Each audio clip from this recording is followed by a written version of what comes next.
Imagine a bishop as a homo. He comes with his homosexual partner to minister to the sheep. But your pastor is a lesbo.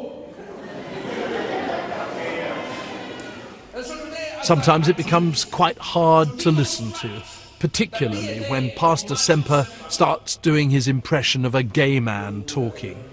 We're equal, just like you. Just like you. You're equal. You marry, I marry. You have children, I can have children. No, you can't have children. But I can adopt.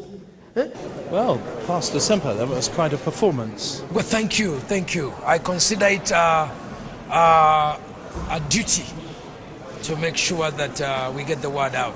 Although I regret that you may not be used to such long services, I sometimes kid that we may qualify for the Guinness Book of Records for the longest church service. Can I be honest with Yes. you? I haven't heard so much hatred in a church for a very long time. What particular did you find? Hatred for homosexuals. The way that you imitated their voices, the way that you obviously had a real hatred in your heart for people that were different from you and what you thought was right. Yeah. What do you say to that? I'm surprised you found my voice hateful or my opinion hateful. As a matter of fact, we consider homosexuality a sin. And we do not tolerate sin. It's an evil. So I don't celebrate homosexuality. If you were thinking you would come to a church where homosexuality was to be celebrated, I regret you came to the wrong church. That is what's gone wrong with the church in England. The church in England has gotten to the point where they are allowing homosexuals to marry. We cannot understand the madness. How an archbishop or a bishop could get to that level. It's a taboo.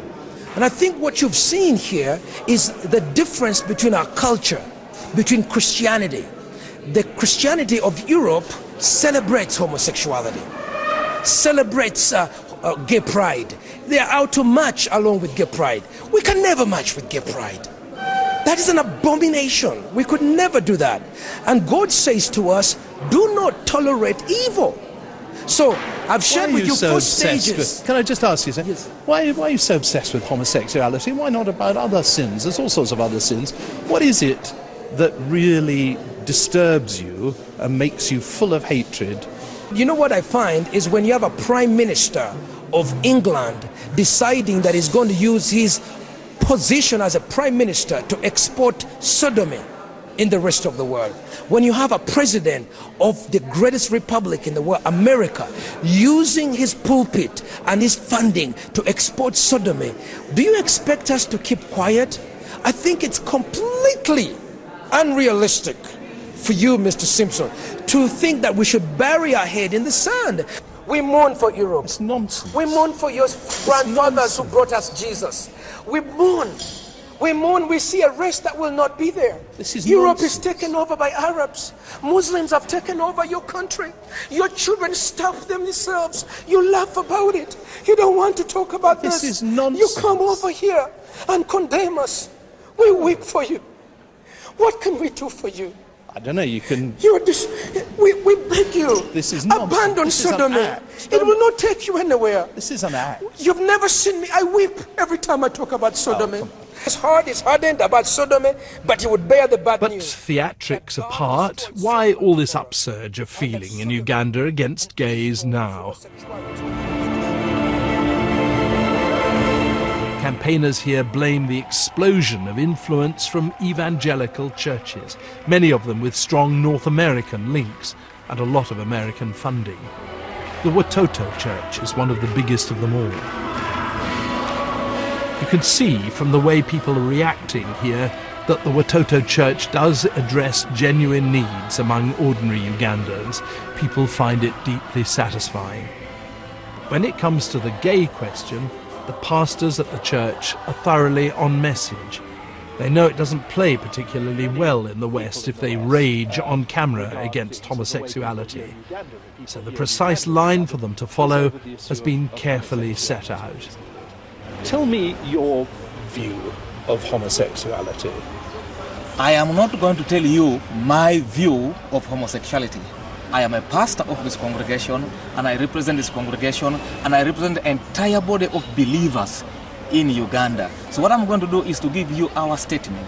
Watoto Church adheres to the biblical standard of sexuality, recognizing that it is a gift from God to be enjoyed only within confines of a monogamous heterosexual marriage relationships. Watoto Church is in favor of pro-family legislation that reflects and preserves this biblical standard, providing security for all members of society. Watoto Church remains committed to providing help to anyone grappling with the moral and sexual issues of life. What does that mean? I've just said it.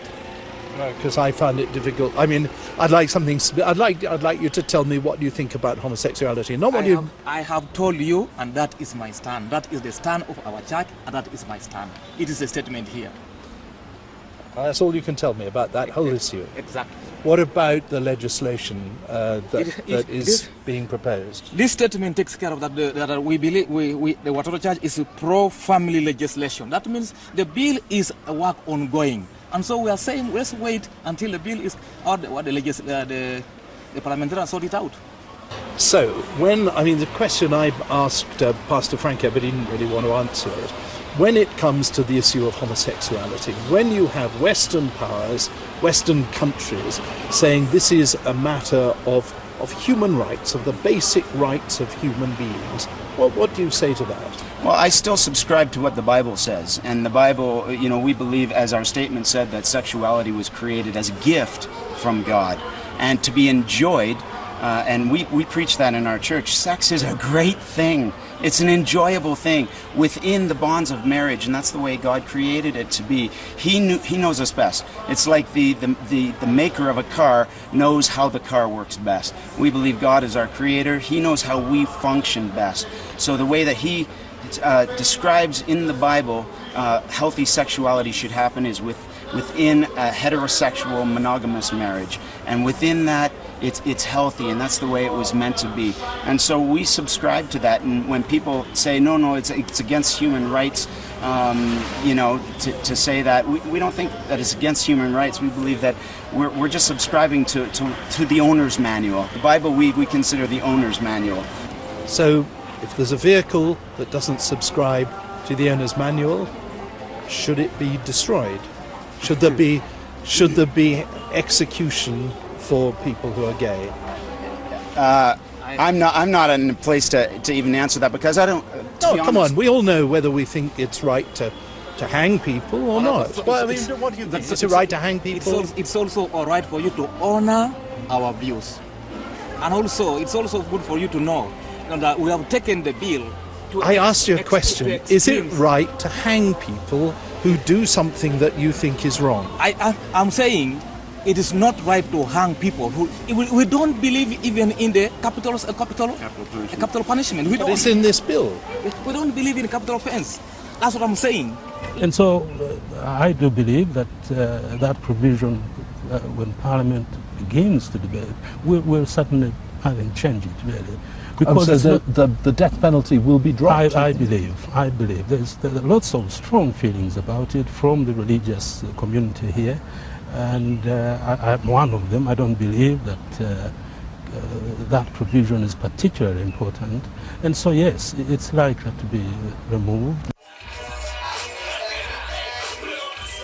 At the Tea Cozy Bar, where gays gather in Kampala, plenty of people would agree wholeheartedly with that.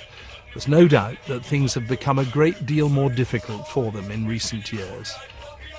Before, life was hard, but after the tabling of the anti-homosexuality bill, there's been increased harassment and violence. Life is getting really difficult because my safety is not guaranteed. I cannot do my work easily.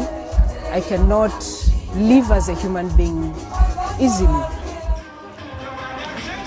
Even assuming that the death penalty will be dropped from the homosexuality bill, the whole tone of the national debate here has become much fiercer. By sticking to their traditional religious beliefs and refusing to follow the moral changes that have taken place in the West, Ugandans are offending the very countries that they've been traditionally closest to.